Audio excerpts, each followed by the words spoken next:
Let me tell you everything that I loved about this new little Simz.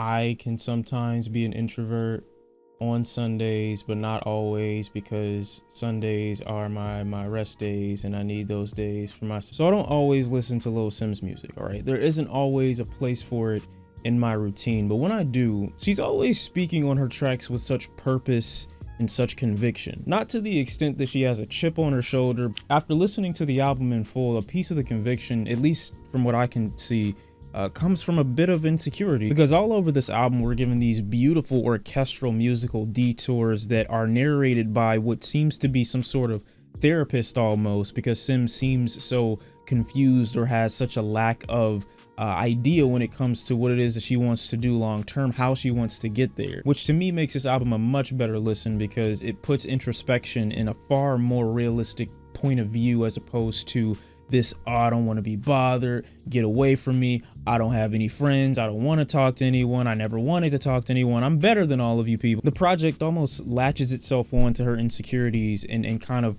highlights the fact that since I'm so introverted, since I don't like being vulnerable, it's hard for me to progress because I don't have an outlet to bounce my ideas off of anyone, because I want to keep everything to myself. A lot of people don't like to talk about how introversion can stagnate progress. It doesn't just affect you in terms of social barriers. So although we get tracks I Love You, I Hate You that feature her from a much more mature perspective, going into detail about the issues that her father's absence left her with, and other tracks about past relationships, a big portion of this album seems to indicate that one of her biggest enemies is herself. I mean, the intro track, Introvert, starts off as if she's about to enter a boxing ring, and the remainder of the track is all the preparation and the training montages that lead up into her going into this match. The drums and the horns coding these 20-second breaks in between the lyrical onslaught are so epic, they're so dramatic, they're so grand, they're so large. One of the tracks that I love so much on this record is the I Love You, I Hate You track that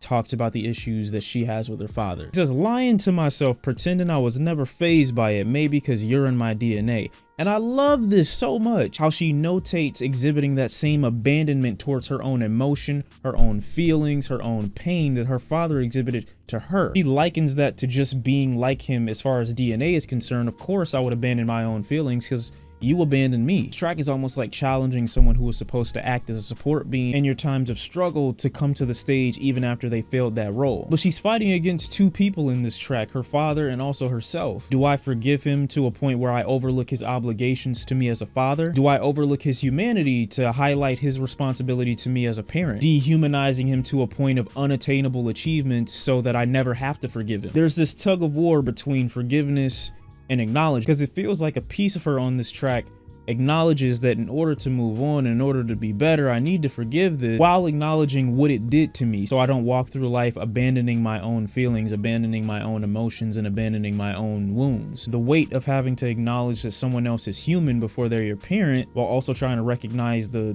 wounds that they inflicted upon you. It's a heavy burden to bear. The track Two Worlds Apart I like similarly because the track Gems is an interlude that goes into basically staying true to yourself. And Two Worlds Apart is a track where Simz is basically notating distance between her motivations, interests, and assets and her lover's ideal woman. And I love how the Smokey Robinson sample really adds to the regret you could imagine this ex-love interest may have now after she kind of details the differences between her and what he perceives to be the ideal woman. Every vocal peer in from Smokey Robinson just sounds like a ooh, ow, like, ooh, how could you be so stupid to not realize what you have right in front of you? Ah, you were really this dumb to want this over that. But then we've got Gems, which is such a colorful and heavenly track. It's as if she's dreaming and I imagine that she needs guidance, and she stumbles across this field of children with angel wings and halos, and they lead her to this goddess who gives her advice on how to progress without losing herself. But that same insecurity shows up on this interlude, her being an enemy to herself. Your heart is full of gems is being chanted all throughout the background of this track,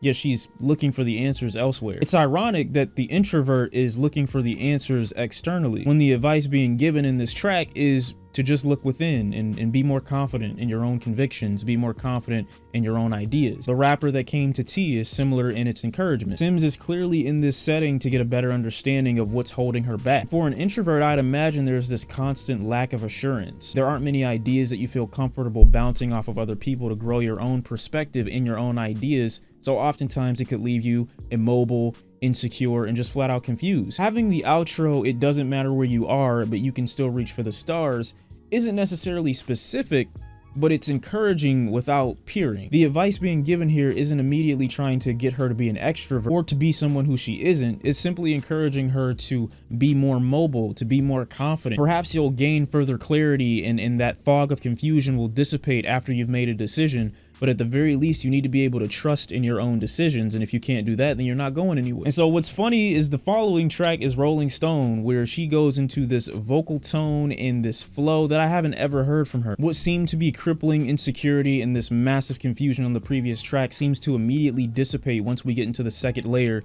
of this next track. I mean, she rides the second portion of this track with such flavor, such vigor, such wit. This isn't music that she normally puts out. While you can tell this was something that seemed to be a little bit new for her, vocal tone and this inflection isn't something that she normally does, she still seemed extremely confident in it. So you can see she applied the advice that was given to her from the previous interlude onto this next track. After Rapper That Came to Tea, the rest of the album seems to be similarly confident, similarly outgoing, similarly almost extroverted. But confidence and extroversion are two totally different things. She lets you know that on the following track, Protect My Energy. So I like how on Protect My Energy, she makes the audience aware that there are certain things that drain my energy, so I have to protect it. Being in seclusion or enjoying my solitude doesn't mean that it's being done because I hate humans, because I hate interacting with people. I just know what I need. On the previous interlude, she was asked a question, are you the type to run and dance in the rain? And this track really feels 80s dance inspired. Point and Kill is top 3 tracks on this album by far. Obongjayar comes in with this Pharrell-like vocal intro. Instrumental is groovy. And when I talk about tracks that are drenched in culture,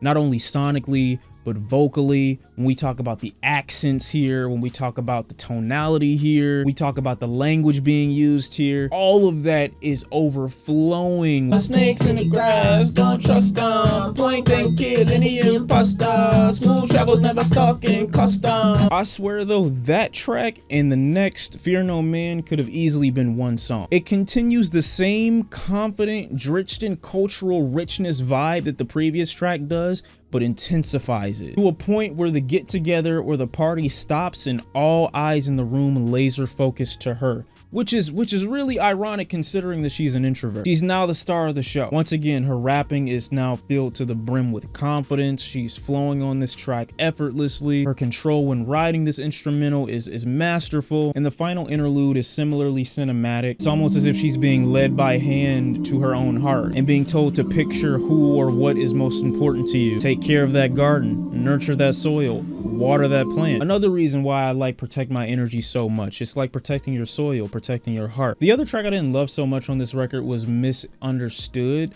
and not because it's a terrible track, but because I thought in the sequence of the album, the previous track that speaks in a very victory lap-esque way did the job at closing the album out better than the final track actually. This was placed somewhere else on the record or left off entirely. I think the album by itself would have just had a much cleaner experience, but it feels like this last track was kind of tacked on after the album had already ended. All in all, I really enjoyed this record and how it takes introversion, puts it under a spotlight, and makes it more relatable for people in general as opposed to those who use it as a bit of an explanation to excuse why they just feel superior to others. Here it really is detailed how it can sometimes be your worst enemy, how it can sometimes cripple your progress, but also how it can sometimes feel like your best friend, how it can sometimes feel like the thing that's giving you the most energy, the thing that can recharge you the most. And it's clearly not something that she's trying to be rid of on this record. It's just something that she's trying to understand further. I enjoyed this record. Lil Simz with Sometimes I Might Be Introvert.